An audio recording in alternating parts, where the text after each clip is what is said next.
আল্লাহ রাসূল সাল্লাল্লাহু আলাইহি ওয়াসাল্লাম বের হয়ে চলে গেল, আর এদিকে হযরত আলী তো দিব্যি আরামে ঘুমায়। সকাল দেখুন ফর্সা হয়ে যাও ভাব।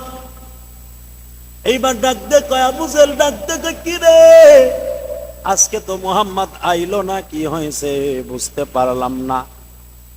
আজকে যদি না মারি অজ্ঞজট করছি, 37 জন বড় বড় কেডারকে পাওয়া এত সহজ না। আজকে যদি ঘর থেকে না বাড়ায়, ঘর থেকে টাইনে বাইর করে হলেও তাকে কতল করা হবে, হত্যা করা হবে। সবাই তাই একমত হয়ে গেল। একমত হয়ে যাওয়ার পর ঘরের দরজা কোন রকম খুলে ঘরের মধ্যে ঢুকে গেল।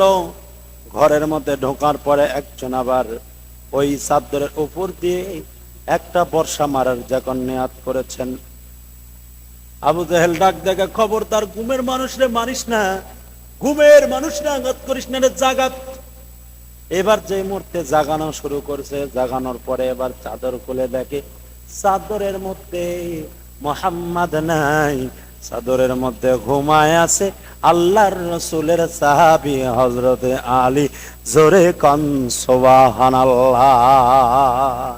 হযরত আলী রাদিয়াল্লাহু তাআলা ঘুমায় আছে। সব বলা বলতেছে, কিরে মুহাম্মদ তো এমন তো অবস্থায় কোন ফাঁক দিয়ে বের হয়ে গেল। আবু জেহেল সবাইকে বলতেছে, যাক দায়িত্ব দিছিল, দেখ তো বারবার, তুই তো দেখছিস। এই দেখছি। এবার ডাক দেয়া কয়, আমি তো দেখলাম চাদর মুড়ে দিয়ে ঘুমায় আছে, কিন্তু এর তলে যে মুহাম্মদ নাই, আমরা তো তা দেখতে পাই না। এবার সঙ্গে সঙ্গে সব রাগ হযরত আলীর পুরে। আবু জেহেল ডাক দেয়া করে, আলী কোন ফাঁক দিয়ে রাসূল পালায় গেল বল। হযরত আলী রাদিয়াল্লাহু তাআলা আনহু এবার ডাক দেয়া বলল যে, কোন ফাঁক দিয়া বাড়ায় গেছো তা তো সব তোমরাই জানো, আমি ঘুমের মানুষ, আমি কি করে বলবো? তোমরা তো জাগা আছো, তোমরাই তো টের পাও নাই, আমি ঘুমের মানুষ কি করে টের পাবো? আবু জেহেল ডাক দেখে, তাড়াতাড়ি সব আমার ছেলেপেলাদেরকে খবর দে, এখনো মনে হয় বেশি দূর যাইতে পারে নাই, তাড়াতাড়ি আটক কর, মুহাম্মদকে ধরে কতল করতে হবে। হযরত আলী রাদিয়াল্লাহু তাআলা আনহু এইবার সঙ্গে সঙ্গে বুড়া আঙ্গুল নাড়াইতেছে, লাভ নাই, লাভ নাই। এবার একজন ডাক দিয়ে কয়, ও নেতা, এ তো দেখতেছি হযরত আলী, এই সব কিছুর মূলে হলো হযরত আলী, আপনি একটু হুকুম দেন, আমরা এদেরকে একটু সাইজ করতে চাই। হযরত আলী ডাক দিয়ে করে, এ বেঈমান, সাইজ করবি তাহলে দূরে কেন, কাছে আয়। আরে তোরা তো 37 জন একত্রিত হয়ে আছিস, আরে রাসূল যদি আমাকে একটু অর্ডার করতো, এরে আলী বেঈমানদেরকে সাইজ করা লাগবে, সাইজ কর। একটা হুকুম পাওয়ার সঙ্গে সঙ্গে তোরা 37 জন নেতা একজন কল্লা নিয়ে বাড়ি যাইতে পারতি না, সব কয়টার কল্লা ফেলাই দিতাম।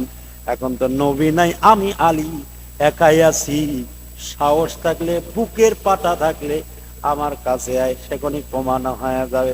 আবু জেহেল ডাক দেখা, সাবধান, খবরদার, এমন লোকের সঙ্গে কথা বলিস না, তুই কি ওরে চিনিস না? ও তো সাধারণ মানুষ না, ও দেখতে খাটো কুটো হলেও ওর মধ্যে এমন পাওয়ার আছে, যেই বেঈমান তার সামনে যাবে একজন মাথা নিয়ে ফিরতে পারবে না। জোরে কোন সুবহানাল্লাহ। হযরত আলী সেই সময় বলতেছিল, কোন নবী আপনি যান, যদি আমার জীবন দেওয়া লাগে আমি জীবন দিব। বেঈমানেরা যদি আমাকে বলে, আমাকে কতল করে, আমার মনের মধ্যে এটাই তৃপ্তি হবে যে না, আমার জীবনের বিনিময়ে রাসূল এখনো দুনিয়ার বুকে জীবিত আছে। জোরে কোন সুবহানাল্লাহ। এর নাম হলো মুহাব্বত, এর নাম হলো ভালোবাসা। আর আজকে আমাদের ভালোবাসা খালি জিলাপি আর তাবারুক, খালি জিলাপি আর তাবারুক, আমাদের মুহাব্বত, আমাদের ভালোবাসা। ওই ভালোবাসা, ওই মুহাব্বতের 4 পয়সার মূল্য নাই, 4 পয়সার দাম নাই। আরে মুমিন, ভালো করে বিষয়গুলো বুঝতে হবে। আমি বোঝানোর জন্য বলতেছি, রাসূলের মুহাব্বত, রাসূলের ভালোবাসা এমনি এমনি কিন্তু অর্জন হয় না। সাহাবায়ে কেরামদের ইতিহাসগুলো পড়লেই অবশ্যই বিষয়গুলো কিন্তু বোঝা যায়। অথচ দেখা যায় আমাদের সমাজের মধ্যে কিছু লোক আছে সাহাবী বিদ্বেষী আছে, সাহাবায়ে কেরামদেরকে দেখতে পারে না, সাহাবায়ে কেরামদেরকে ইসলামের মডেল মানতেই পারে না। আল্লাহ তাআলা কি বলেন? আমানু কামা আমানান নাস। রব্বুল আলামিন বললেন তোমরা ঈমান আনো, ঈমান আনো। মানুষের ঈমান আনার মতো তাফসীরের মধ্যে আসছে ঈমান আনার মতো মানে কি? মানুষের ঈমান কাকে বলা হয়? মানুষের ঈমান হলো সাহাবায়ে কেরামদেরকে এখানে মানুষ বলে আখ্যায়িত করা হয়েছে। তোমরা সাহাবায়ে কেরামদের মতো ঈমান আনো। আল্লাহ পাক রব্বুল আলামিন নিজেই কিন্তু অর্ডার করেছেন। শুধু তাই নয়, সাহাবায়ে কেরামদের বিষয় আল্লাহ তাআলা বললেন রাদি আল্লাহু আনহুম ওয়া রাদু আন যালিকা লিমান খাশিয়া রাব্বা। জোরে কোন ভাই আল্লাহু আকবার। আল্লাহ পাক রব্বুল আলামিন বললেন, আল্লাহ পাক রব্বুল আলামিন সাহাবায়ে কেরামেরা আল্লাহর প্রতি রাজি এবং খুশি। আল্লাহ তাআলা সাহাবায়ে কেরামদের প্রতিও রাজি এবং খুশি। রাসূল বলেছেন আস-সাহবিকা নুজুম, আমার প্রত্যেকটা সাহাবী হলো আসমানের একটা তারকা। জোরে কন্যা ভাই সুবহানাল্লাহ। এক চশমে জাদান গাফেলা যা শাহনাবাসী, এক চশমে জাদান গাফেলা যা শাহনাবাসী, शायद के निगाहे को नदा गाहने बाशी, शायद के निगाहे को नदा गाहना बाशी।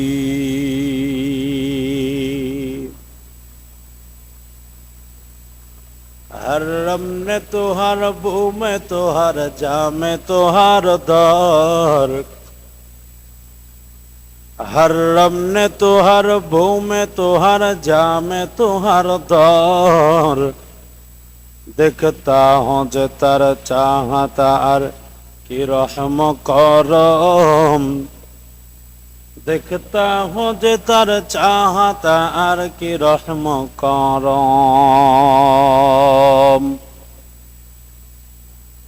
अल्हम्दुलिल्लाह, अल्लाह ताआला दरबारे लाखों कोटी शुक्रिया যে মহান রব্বুল আলামিন আমাদেরকে বেহেশতের বাগানের মধ্যে আসার এবং বসার তৌফিক যে আল্লাহ সুবহানাহু ওয়া তাআলা আমাদের সকলকে দান করেছেন, এই জন্য সকলেই মহাব্বতে উচ্চ আওয়াজে দিল খুলে শুকরিয়া আদায় করি। সকলে বলি আলহামদুলিল্লাহ। আপনাদের সামনে আজকে কোরআনুল কারীম থেকে একটি আয়াতে কারিমা তেলাওয়াত করেছি। বিশ্বনবী মুহাম্মদুর রাসূলুল্লাহ সাল্লাল্লাহু আলাইহি ওয়াসাল্লামের একখানা হাদিসে কারিমা আপনাদের সামনে পাঠ করেছি।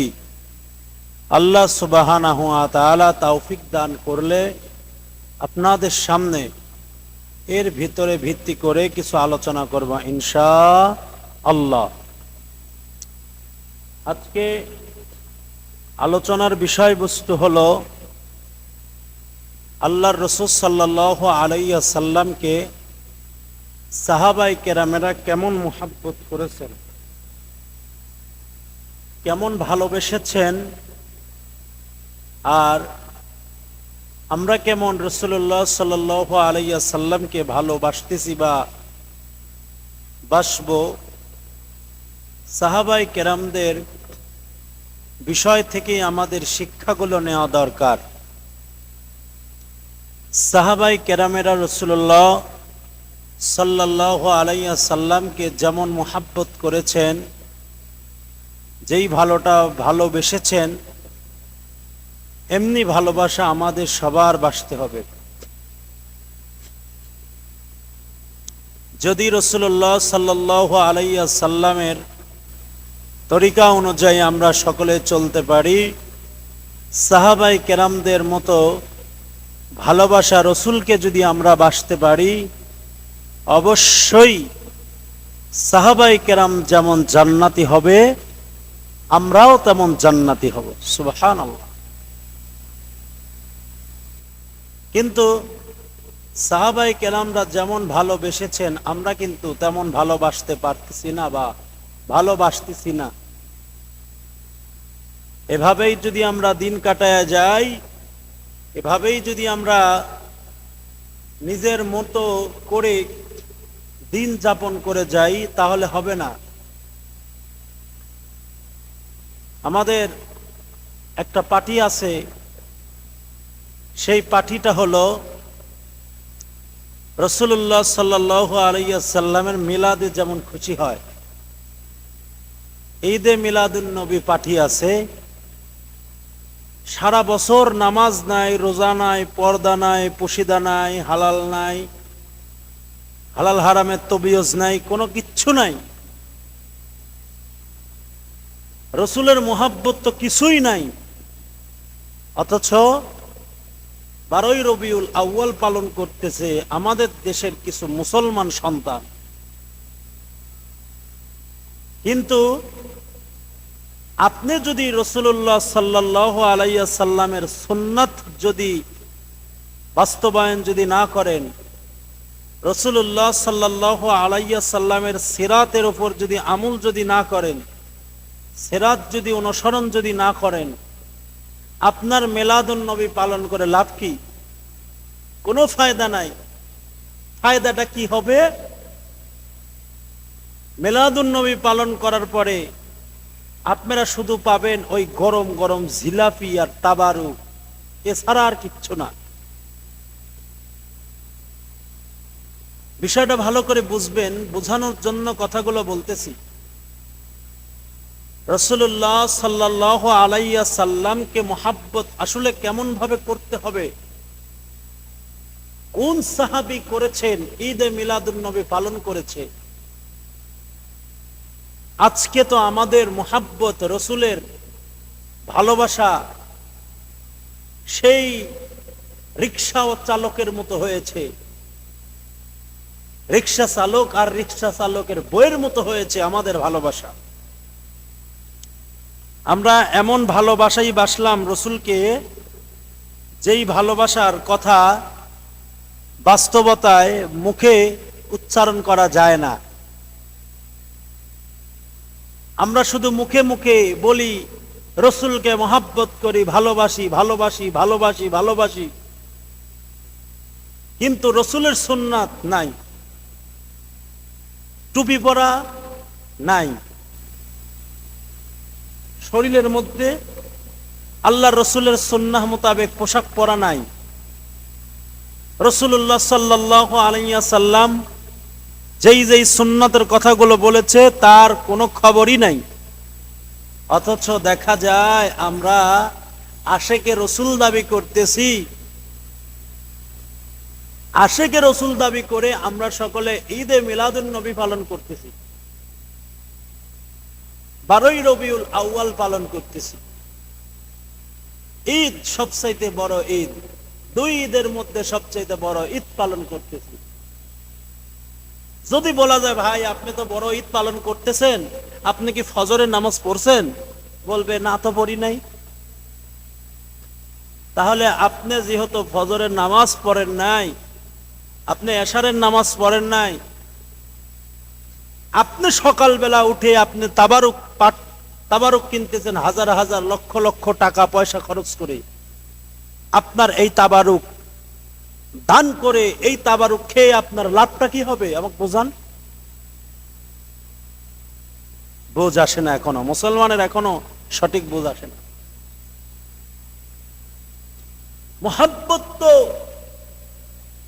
সেই ব্যক্তি করতে পারে যেই ব্যক্তি আজকে ফিলিস্তিনের মুসলমান রক্ত দেয়, জীবন দেয়, তাদের জন্য আমরা মুসলমান দোয়াও করতে পারি। এই হলাম আমরা মুসলমান।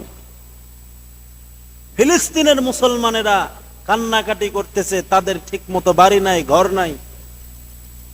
বেঈমানেরা বাড়ি ঘর পড়ায় দিচ্ছে, ওপেনে সন্তানদের গুলি করে করে মারতেছে, ছোট ছোট বাচ্চাদেরকে বোম দিয়ে দিয়ে ওড়ায় দিচ্ছে।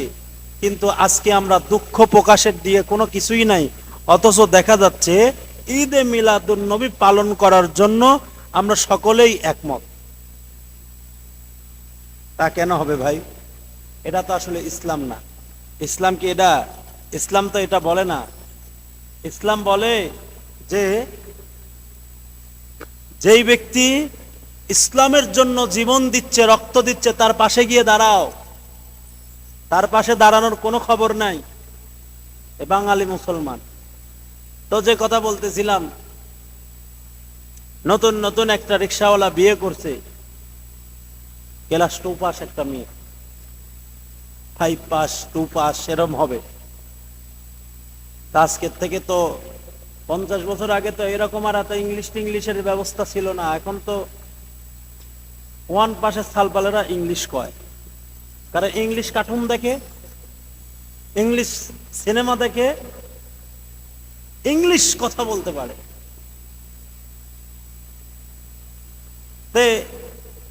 ব্যক্তি বিয়ে করছে, মেয়েটা খুব সুন্দর, দেখতে ভালো, মাশাআল্লাহ। মেয়েটারে বিবাহ করার পরে বাড়িতে নিয়ে আসছেন। নিয়ে আসার পরে বউ স্বামীরে ডাক দেখায়, স্বামী আমি কিন্তু তোমাকে খুব ভালোবাসি, খুব ভালোবাসি। পানি উঠা দেয়, ভালোবাসি। কাপড় ধুয়ে দেয়, ভালোবাসি।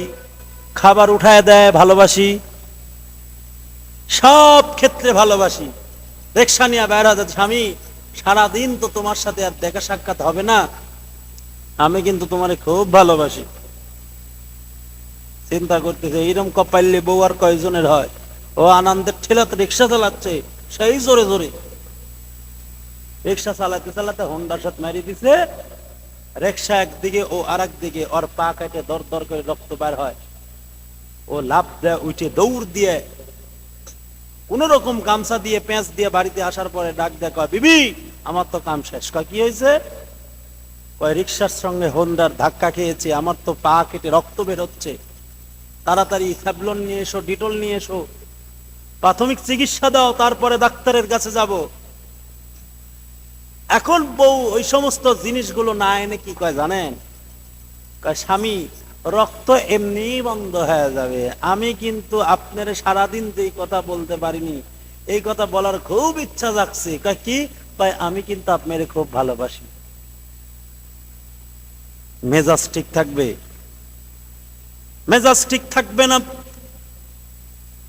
অন্ত অবস্থায় স্বামীর মেজাজ কিন্তু গরম।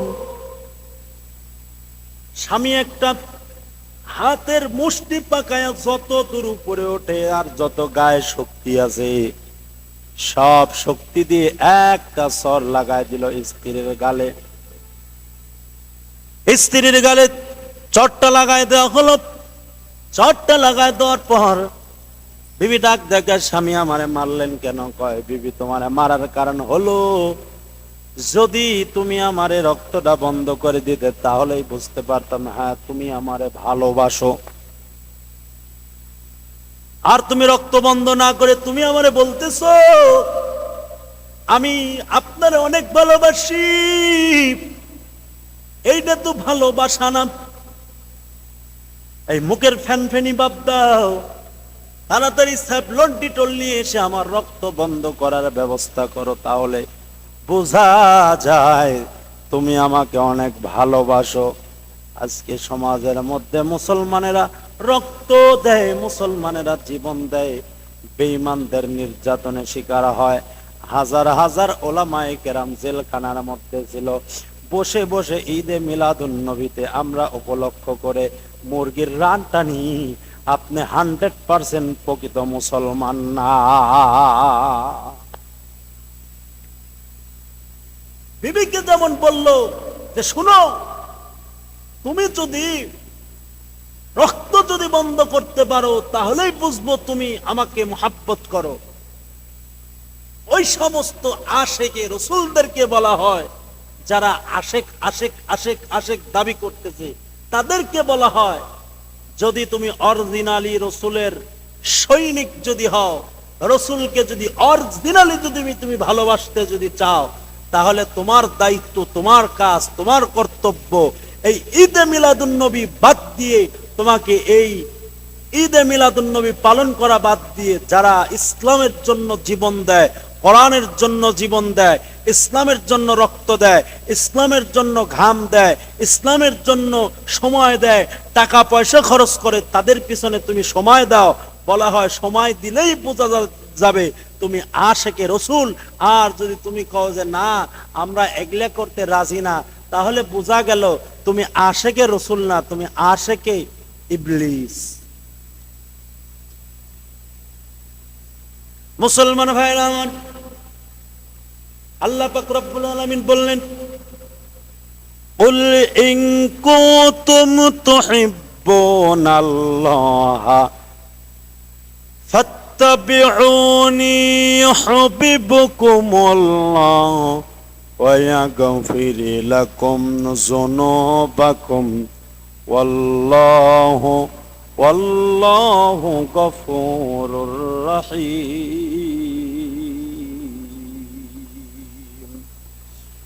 আল্লাহ পাক রব্বুল আলামিন পবিত্র কালামুল্লাহ শরীফের মধ্যে স্পষ্ট ভাষায় জানায় দিলেন, নবী গো तमाम পৃথিবীর মানুষদেরকে আপনি জানায় দেন, যারা আমি আল্লাহ তাআলাকে মহব্বত করতে চায়, ভালোবাসতে চায়, নবী আগে আপনি নবীকে অনুকরণ করতে হবে।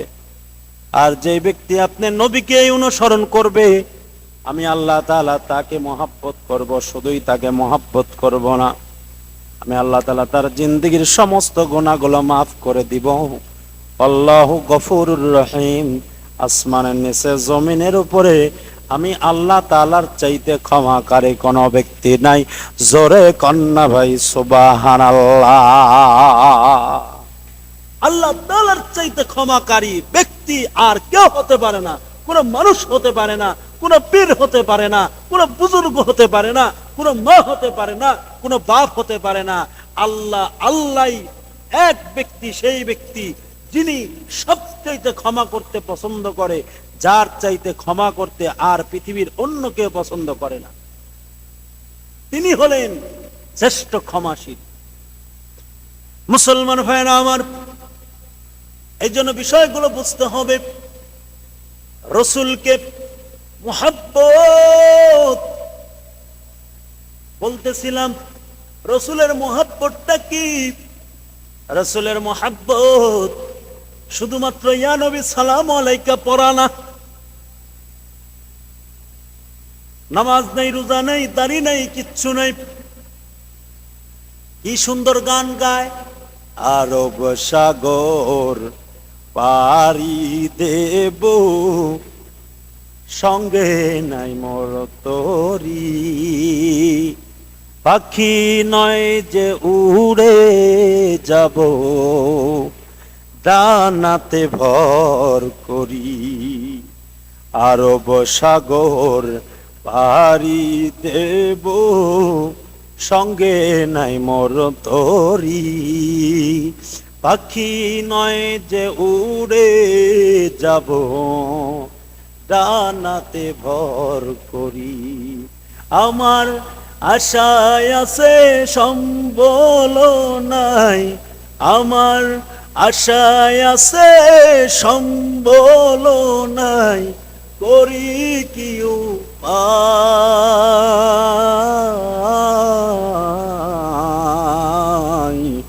মনে বড় আশা ছিল যাব মদিনায়, মনে বড় আশা ছিল যাব মদিনায়। এইরকম গজল গায়, আর সপ্তাহে 3 দিন করে তারিস আছে। কি মধুর গান রে!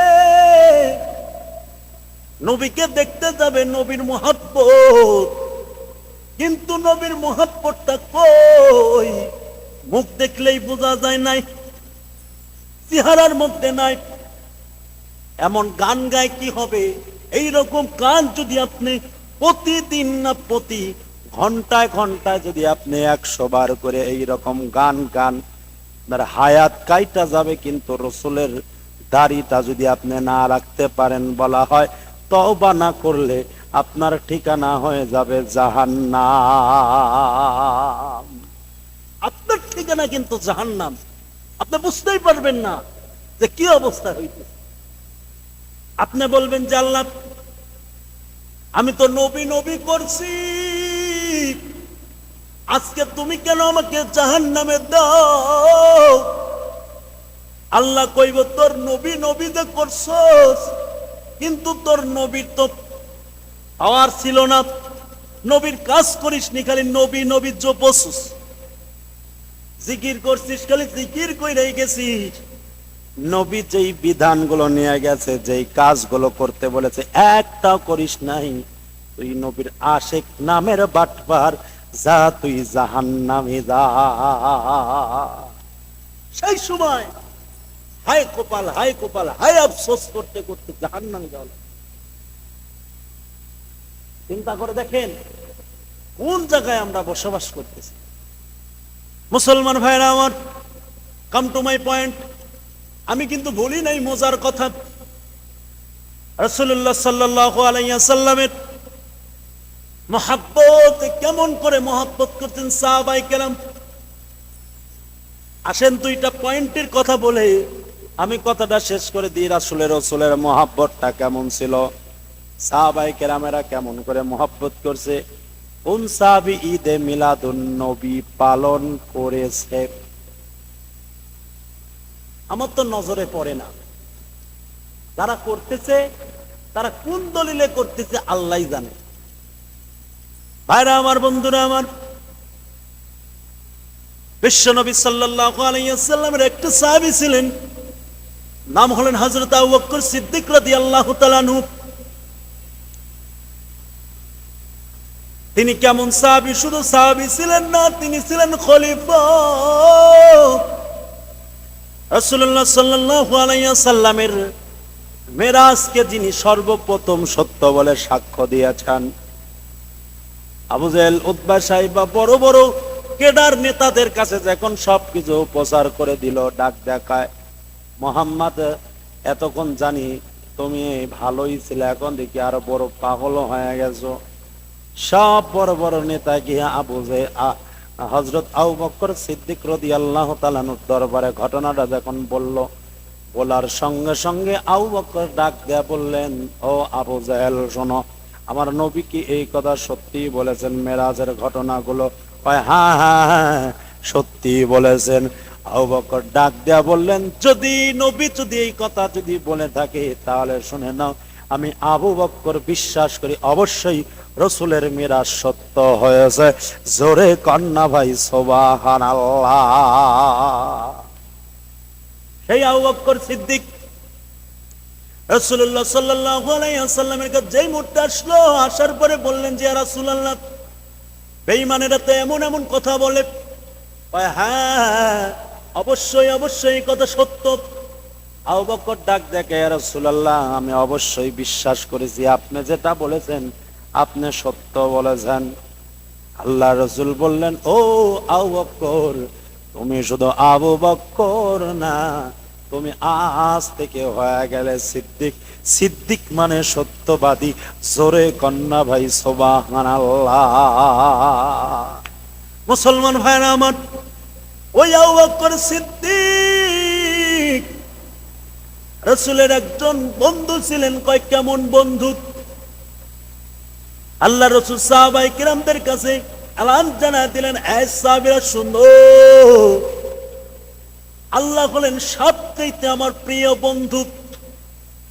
আর মানুষের মধ্যে যদি, এই জমিনের মধ্যে যদি কেউ যদি আমার বন্ধু হয়, তাহলে আমার সাহাবী হযরত আবু বকর সিদ্দিক। জোরে কোন সুবহানাল্লাহ। সেই আবু বকর সিদ্দিক রাদিয়াল্লাহু তাআলা আনহুকে বললেন, আবু বকর, 6 মাস পর তোমার সঙ্গে 6 মাস না, আগে এটা উল্লেখ করে নাই। আবু বকরকে ডাক দেখায়, আবু বকর, অল্প দিনের, কিছুদিনের মধ্যে হবে আমার এই মক্কা থেকে মদিনাতে হিজরত করতে হবে, মদিনাতে যেতে হবে। তা আমি তো হিজরত একা একা করব না, আমি কিন্তু তোমাকে সঙ্গে নিব। আর যখন আমরা যাব ওই সময়টা কিন্তু রাত্রিবেলা হবে। আল্লাহ রাসূল সাল্লাল্লাহু আলাইহি সাল্লাম আবু বকরকে যদি বলতেন, আবু বকর তুমি কিন্তু আমার সঙ্গে যাবে, কিন্তু যাওয়া লাগবে রাত্রিবেলায় চুপি চুপি। হযরত ওমর বলতেন যে ইয়া রাসূলুল্লাহ, রাত্রিবেলা যাবেন কেন, দিনের বেলায় যাই। কে কি বলবে? আমি ওমরের সামনে দাঁড়ানোর মতো ক্ষমতা কারোর আছে? কারোর সাহস আছে? কারোর তো সাহস নাই। সুতরাং কোন রাত্রিবেলা না, দিনের বেলায় যেতে হবে। আপনি যাবেন ইনশাল্লাহ, আপনার সঙ্গে আমিও যাব। এমন কথা যখন হয়তো বলতো, কিন্তু রাসূলুল্লাহ সাল্লাল্লাহু আলাইহি ওয়াসাল্লাম আবু বকর সিদ্দিক রাদিয়াল্লাহু তাআলা আনহুকে সঙ্গে নেওয়ার কথা বলল, সঙ্গে নিয়ে যাবেন হযরত আবু বকর সিদ্দিক রাদিয়াল্লাহু তাআলা আনহুকে। ডেট তারিখ কোনো কিছু বললেন না, কোনো কিছু না বলে আল্লাহর রাসূল সাল্লাল্লাহু আলাইহি ওয়াসাল্লাম এবার আবু বকরকে বাড়িতে যেতে বললেন। বাড়িতে চলে যায়। বাড়িতে চলে যাওয়ার পর আল্লাহর রাসূল সাল্লাল্লাহু আলাইহি ওয়াসাল্লাম প্রায় 6 মাস পর একদিন রাত্রিবেলা ঘরের মধ্যে ঘুমায় আছে। চতুর্দিকে নেতারা ঘরটা ঘেরাও করে রেখে, ঘরটা ঘেরাও করে ফেলেছেন, কারণ আজকে তারা সকলেই প্রাণপ্রিয় মুহাম্মদ সাল্লাল্লাহু আলাইহি ওয়াসাল্লামকে হত্যা করার সিদ্ধান্ত নিয়েছেন। বলেন তো হায়াত মওতের মালিক কি? আল্লাহ পাক রব্বুল আলামিন বললেন, আল্লাযী খালাকাল মাউতা ওয়াল হায়াতা লিয়াবলুয়াকুম আইয়ুকুম আহসানু আমালা ওয়া হুয়াল আজিজুল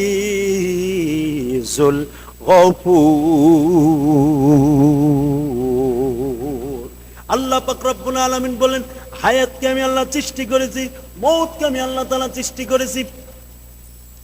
আরে মুমিন ভাই, আসলে রাসূল কখন মরবে, কখন জীবিত থাকবে, এটা দুনিয়ার কেউ জানে না, জানে আমার একমাত্র আল্লাহ। জোরে কোন সুবহানাল্লাহ। আল্লাহ রাসূল সাল্লাল্লাহু আলাইহি ওয়াসাল্লাম কম্বল গায়ে দিয়ে ঘরের মধ্যে ঘুমায় আছে। ঘরের মধ্যে ঘুমায় আছে। একজনকে পাঠায় দিল, দেখ তো মুহাম্মদ কি ঘরের মধ্যে আছে। দেখার জন্য পাঠায় দিছে। এইবার ঘরের মধ্যে গিয়া দেখে, হ্যাঁ ঠিকই তো আছে। নেতার কাছে এক হচ্ছে, নেতা সব তো ঠিক আছে, কোনো অসুবিধা নেই, কোনো চিন্তার কারণ নাই।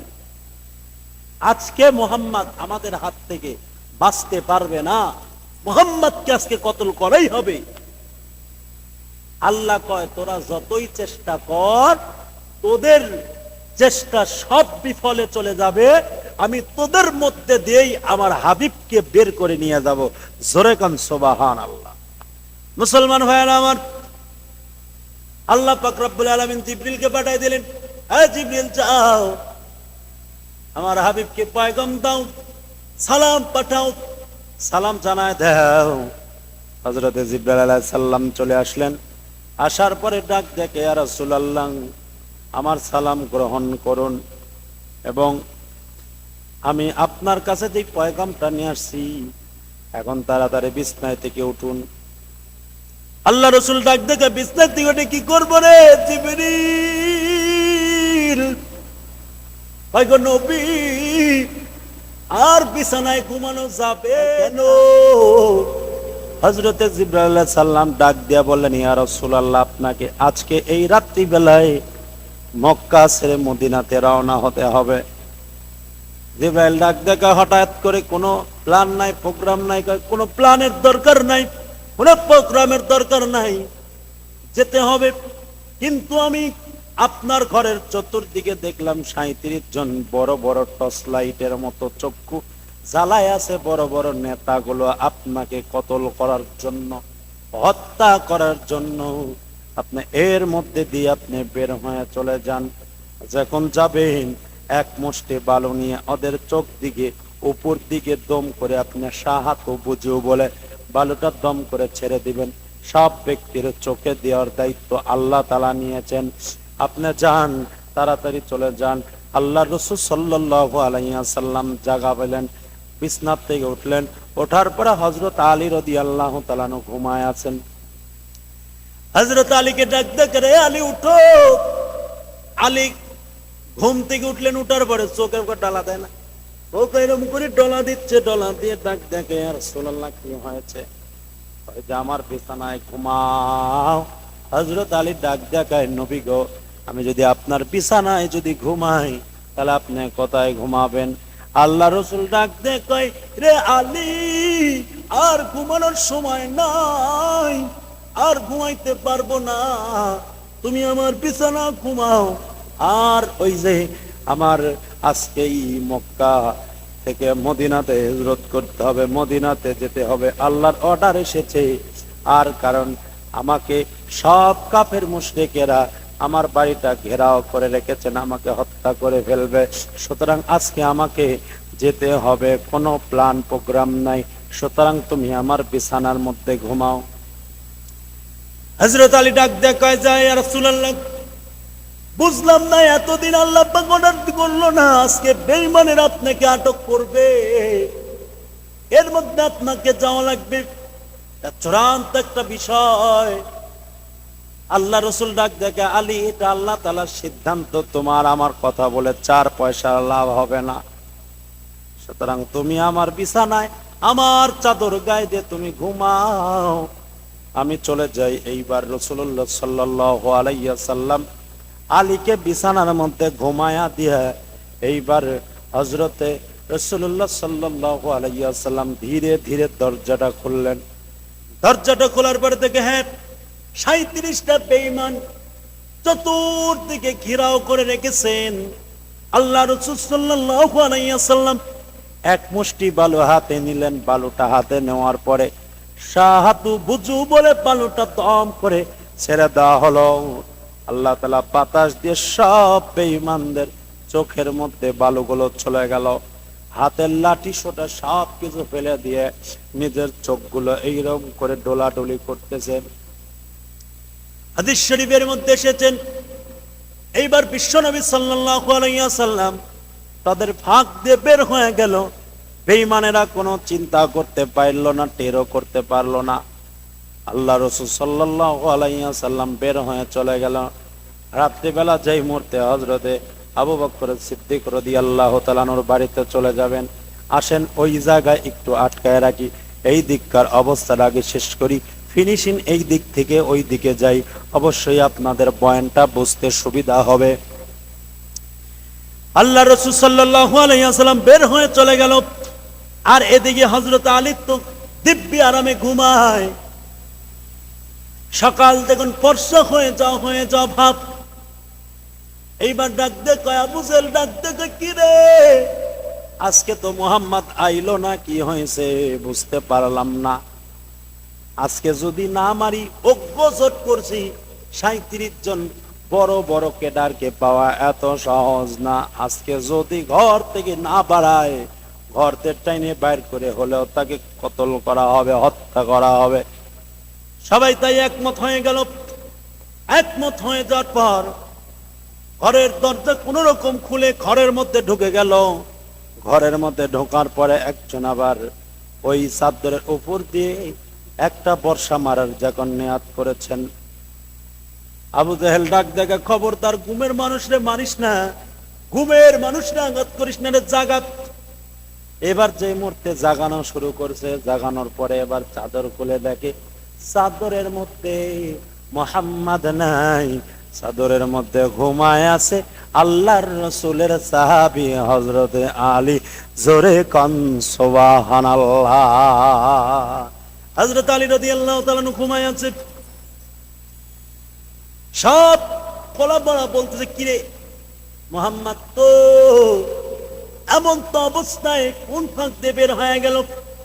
আবু জেহেল সবাইকে বলতেছে, যাক দায়িত্ব দিছিল, দেখ তো বারবার, তুই তো দেখছিস।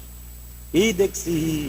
এবার ডাক দেয়া কয়, আমি তো দেখলাম চাদর মুড়ে দিয়ে ঘুমায় আছে, কিন্তু এর তলে যে মোহাম্মদ নাই, আমরা তো তা দেখতে পাই না। এবার সঙ্গে সঙ্গে সব রাগ হযরত আলীর পুরে। আবু জাহেল ডাক দেয়া করে, আলী কোন ফাঁক দিয়ে রাসূল পালায় গেল বল। হযরত আলী রাদিয়াল্লাহু তাআলা আনহু এবার ডাক দেয়া বলল যে কোন ফাঁক দিয়া বাড়ায় গেছো তা তো সব তোমরাই জানো, আমি ঘুমের মানুষ, আমি কি করে বলবো? তোমরা তো জাগা আছো, তোমরাই তো টের পাও নাই, আমি ঘুমের মানুষ কি করে টের পাবো? আবু জাহেল ডাক দেখে, তাড়াতাড়ি সব আমার ছেলেপেলাদেরকে খবর দে, এখনো মনে হয় বেশি দূর যাইতে পারে নাই, তাড়াতাড়ি আটক কর, মুহাম্মদকে ধরে কতল করতে হবে। হযরত আলী রাদিয়াল্লাহু তাআলা আনহু এইবার সঙ্গে সঙ্গে বুড়া আঙ্গুল নাড়াইতেছে, লাভ নাই, লাভ নাই। এবার একজন ডাক দেয়া কয়, ও নেতা, এ তো দেখতেছি হযরত আলী, এই সব কিছুর মূলে হলো হযরত আলী, আপনি একটু হুকুম দেন, আমরা এদেরকে একটু সাইজ করতে চাই। হযরত আলী ডাক দেয়া করে, এ বেঈমান, সাইজ করবি তাহলে দূরে কেন, কাছে আয়। আরে তোরা তো 37 জন একত্রিত হয়ে আছিস, আরে রাসূল যদি আমাকে একটু অর্ডার করতো, এরে আলী বেঈমানদেরকে সাইজ করা লাগবে, সাইজ কর। একটা হুকুম পাওয়ার সঙ্গে সঙ্গে তোরা 37 জন নেতা একজন কল্লা নিয়ে বাড়ি যাইতে পারতি না, সব কয়টার কল্লা ফেলাই দিতাম। এখন তো নবী নাই, আমি আলী একাই আছি, সাহস থাকলে, বুকের পাটা থাকলে আমার কাছে আয়, সেখানে প্রমাণ হয়ে যাবে। আবু জাহেল ডাক দেখা, সাবধান, খবরদার, এমন লোকের সঙ্গে কথা বলিস না, তুই কি ওরে চিনিস না? ও তো সাধারণ মানুষ না, ও দেখতে খাটো কুটো হলেও ওর মধ্যে এমন পাওয়ার আছে, যেই বেঈমান তার সামনে যাবে একজন মাথা নিয়ে ফিরতে পারবে না। জোরে কন সুবহানাল্লাহ। হযরত আলী সেই সময় বলতেছিল, ও নবী, আপনি যান, যদি আমার জীবন দেওয়া লাগে আমি জীবন দিব, বেঈমানেরা যদি আমাকে বলে, আমাকে কতল করে, আমার মনের মধ্যে এটাই তৃপ্তি হবে যে না, আমার জীবনের বিনিময়ে রাসূল এখনো দুনিয়ার বুকে জীবিত আছে। জোরে কন সুবহানাল্লাহ। এর নাম হলো মুহাব্বত, এর নাম হলো ভালোবাসা। আর আজকে আমাদের ভালোবাসা খালি জিলাপি আর তাবারুক, খালি জিলাপি আর তাবারুক, আমাদের মুহাব্বত, আমাদের ভালোবাসা। ওই ভালোবাসা, ওই মুহাব্বতের 4 পয়সার মূল্য নাই, 4 পয়সার দাম নাই। আরে মুমিন, ভালো করে বিষয়গুলো বুঝতে হবে, আমি বোঝানোর জন্য বলতেছি। রাসূলের মুহাব্বত, রাসূলের ভালোবাসা এমনি এমনি কিন্তু অর্জন হয় না। সাহাবায়ে কেরামদের ইতিহাসগুলো পড়লেই অবশ্যই বিষয়গুলো কিন্তু বোঝা যায়। অথচ দেখা যায় আমাদের সমাজের মধ্যে কিছু লোক আছে, সাহাবী বিদ্বেষী আছে, সাহাবায়ে কেরামদেরকে দেখতে পারে না, সাহাবায়ে কেরামদেরকে ইসলামের মডেল মানতেই পারে না। আল্লাহ তাআলা কি বলেন? আমানু কামা আমানান নাস। রব্বুল আলামিন বললেন, তোমরা ঈমান আনো, ঈমান আনো মানুষের ঈমান আনার মতো। তাফসীরের মধ্যে আসছে ঈমান আনার মতো মানে কি? মানুষের ঈমান কাকে বলা হয়? মানুষের ঈমান হলো, সাহাবায়ে কেরামদেরকে এখানে মানুষ বলে আখ্যায়িত করা হয়েছে। তোমরা সাহাবায়ে কেরামদের মতো ঈমান আনো। আল্লাহ পাক রব্বুল আলামিন নিজেই কিন্তু অর্ডার করেছেন। শুধু তাই নয়, সাহাবায়ে কেরামদের বিষয় আল্লাহ তাআলা বললেন, রাদি আল্লাহু আনহুম ওয়া রাদু আন যালিকা লিমান খাশিয়া রাব্বা। জোরে কোন ভাই আল্লাহু আকবার। আল্লাহ পাক রব্বুল আলামিন বললেন, আল্লাহ পাক রব্বুল আলামিন সাহাবায়ে কেরামেরা আল্লাহর প্রতি রাজি এবং খুশি। আল্লাহ তাআলা সাহাবায়ে কেরামদের প্রতিও রাজি এবং খুশি।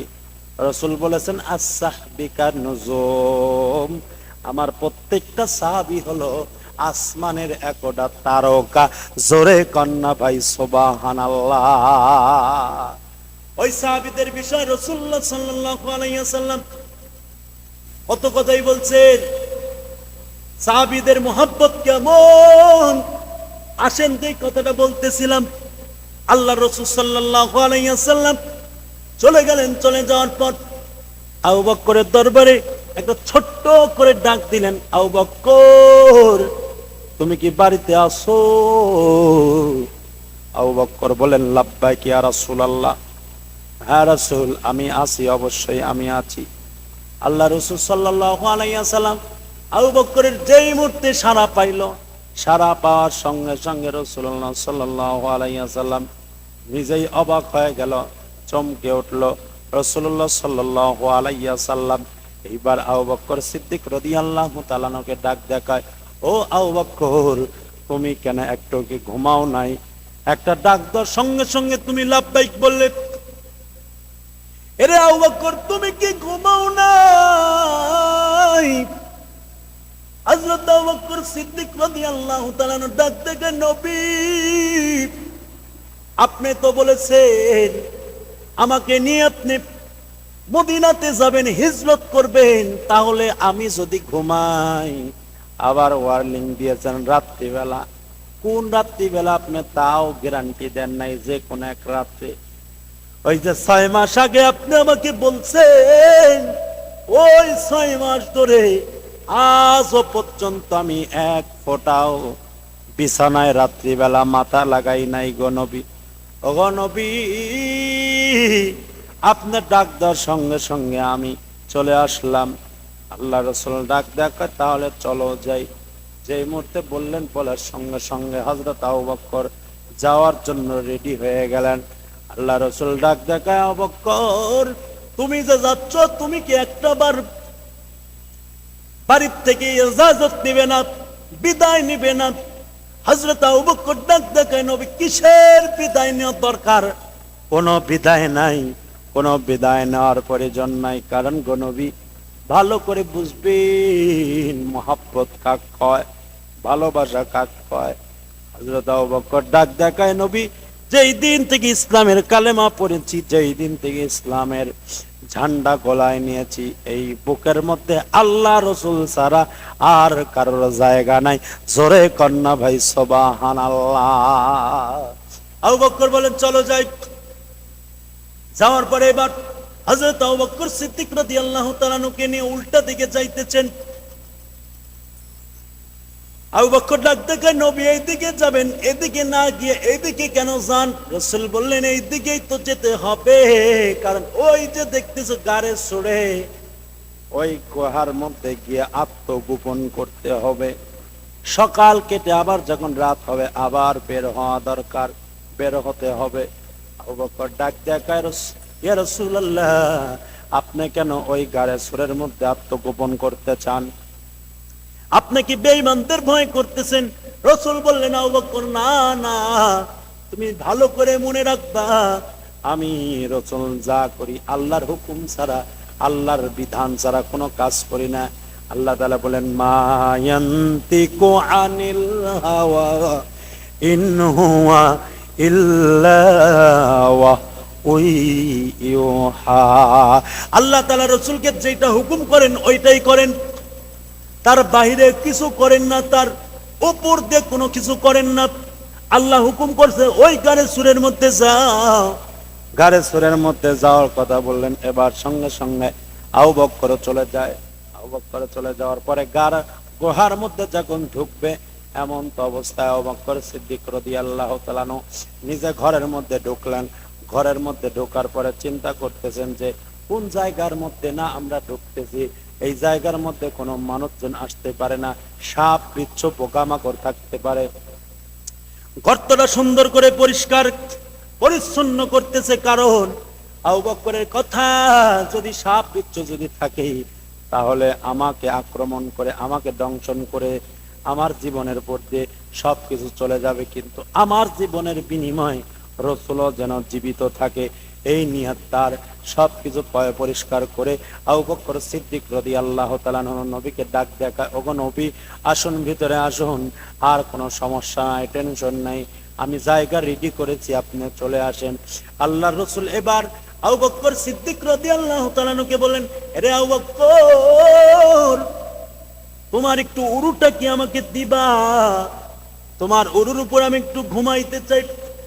সারা রাত পর্যন্ত দৌড়ায় দৌড়ায় হাঁটাহাঁটি করে শরীরটা বড় ক্লান্ত হয়ে গেছে। আবু বকর, হযরত আবু বকর ডাক দেখা, নবী এটা তো আমার সৌভাগ্য, কারণ যেই জায়গায় আল্লাহর রসুলের মাথা পড়বে ওই জায়গায় তো কখনো জাহান্নামের আগুন ঠেকবে না। হ্যাঁ রাসূল, আপনি অবশ্যই আমার উরুর উপরে মাথাটা রেখে ঘুমাইতে পারেন। এমন কথা বলার সঙ্গে সঙ্গে রাসূলুল্লাহ সাল্লাল্লাহু আলাইহি ওয়াসাল্লামের মাথাটা আবু বকরের উরুর উপরে রেখে তিনি রেস্ট নিচ্ছেন, ঘুমাইতেছেন। এমন তো অবস্থায় ভালো করে লক্ষ্য করে দেখলো গর্তের চতুর্দিকে ছিদ্র দেখা যায়। তিনার রুমাল, তিনার চাদর ছিঁড়ে ছিঁড়ে ছিঁড়ে ছিঁড়ে গর্তের মুখগুলো আটকায় আটকায় দিচ্ছে। এমন তো অবস্থায় একটা গর্ত আটকানো গেল না, তিনার পা দিয়ে শক্ত করে আটকায় রেখেছেন। এমন তো অবস্থায় এখানে দুইটা মত পাওয়া যায়, একটা সাপ আসার খেয়াল করে, আবার একটা সাপ আল্লাহ পাক ইলহাম জানা দেয় যে যাও আমার বন্ধুর মুহাব্বত কেমন তার উম্মতেরা করে একটু বুঝার জন্য, পরীক্ষা করার জন্য যাও। সাপকে পাঠায় দেওয়া হয়। এমন তো অবস্থায় সাপ যখন চলে আসলো, সাপটা আসার চেষ্টা করতে যায়, প্রত্যেকটা গর্তের মধ্যে আসার চেষ্টা করে, কিন্তু লাইন পায় না, সব জায়গায় বাধা পেয়ে এমন ভাবে অন্য গর্ত দিয়ে আসার চেষ্টা করে, ওই গর্ত বাধা। তারপর 3 নাম্বার গর্ত দিয়ে আসার চেষ্টা করে, ওইটাও বাধা। 4 নাম্বার গর্ত দিয়ে আসার চেষ্টা করে, ওইটাও বাধা।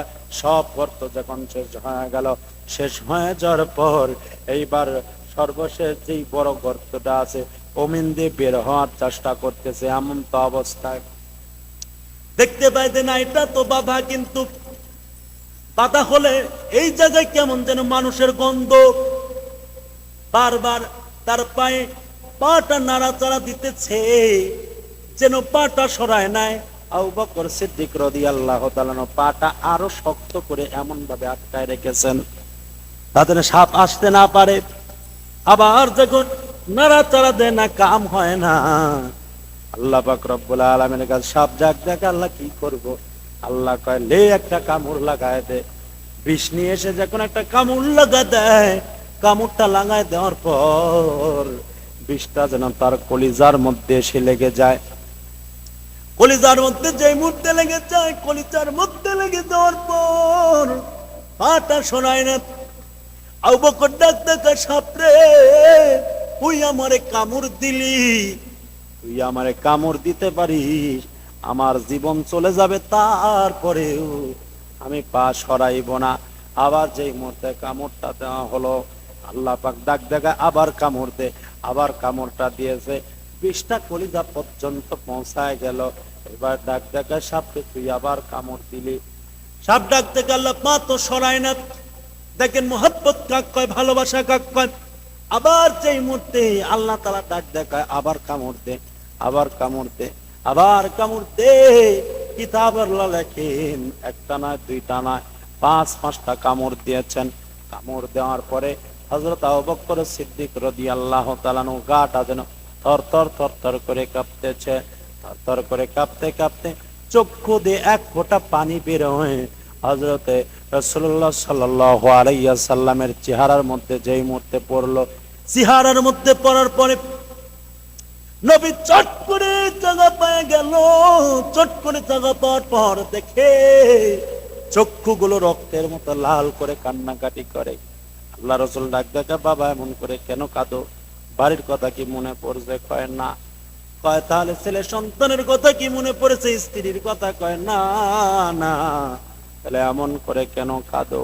এবার আল্লাহ রাসূলের হাতটা নিজে আবু বকরের বুকের মধ্যে নিয়ে ডাক দেখায়, নবী আপনি আমার বুকটা ছিঁড়ে দেখেন, এই জায়গায় আল্লাহর রাসূল আর আল্লাহ ছাড়া আর কারোর জায়গা নাই। আল্লাহর রাসূল ডাক দেখায়, তাহলে কেন কাঁদো? রাসূল ডাক দিয়ে কয়, কি কারণে কাঁদো?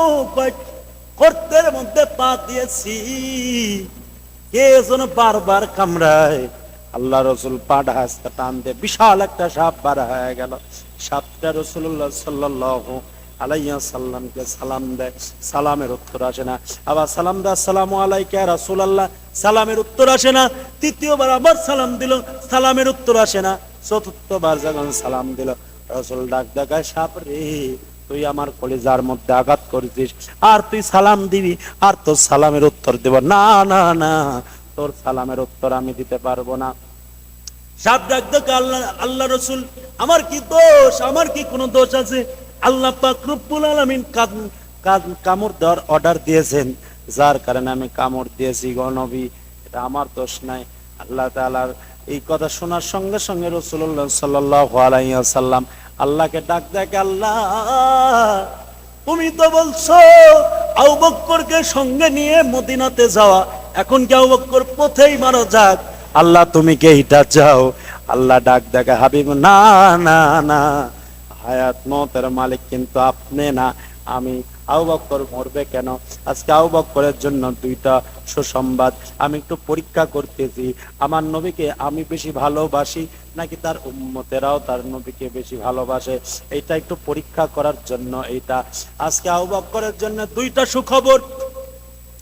আপনার থুতা মুবারকটা আবু বকরের ক্ষতে লাগায় দেন, আবু বকরের ক্ষত স্থানে লাগায় দেওয়া হওয়ার সঙ্গে সঙ্গে তার বিষ পানি হয়ে যাবে। আল্লাহ রসুল তাড়াতাড়ি থুতা বের করে তার ক্ষত জায়গায় লাগায় দিল, সঙ্গে সঙ্গে বিষ পানি হয়ে গেল। আর ডাক দেখায়, ওগো নবী, ভালো করে শুনে নেন, তামাম পৃথিবীর সব মানুষদের, সব উম্মতদেরকে আপনি জানায় দিবেন, সব মানুষের মহাব্বত, সব মানুষের ভালোবাসা যদি এক পাল্লায় যদি রাখা হয়, আর আবু বকরের এই বুড়হার স্মৃতি আর এই গারে সোরের যেই মহাব্বত এক পাল্লায় যদি রাখা হয়, এই আবু বকরের মহাব্বতটাই আমি আল্লাহ তাআলার কাছে অনেক প্রিয়। জোরে কন্যা ভাই সুবহানাল্লাহ। কেমন মহাব্বত করতেন সাহাবায়ে কেরাম? এইরকম মহাব্বত সবার করতে হবে। যদি আমরা এইরকম মহাব্বত যদি করতে পারে, অবশ্যই আল্লাহ পাক রব্বুল আলামিন সাহাবায়ে কেরামদের সঙ্গে জান্নাতের মধ্যে দিবে। জোরে কন্যা ভাই সুবহানাল্লাহ।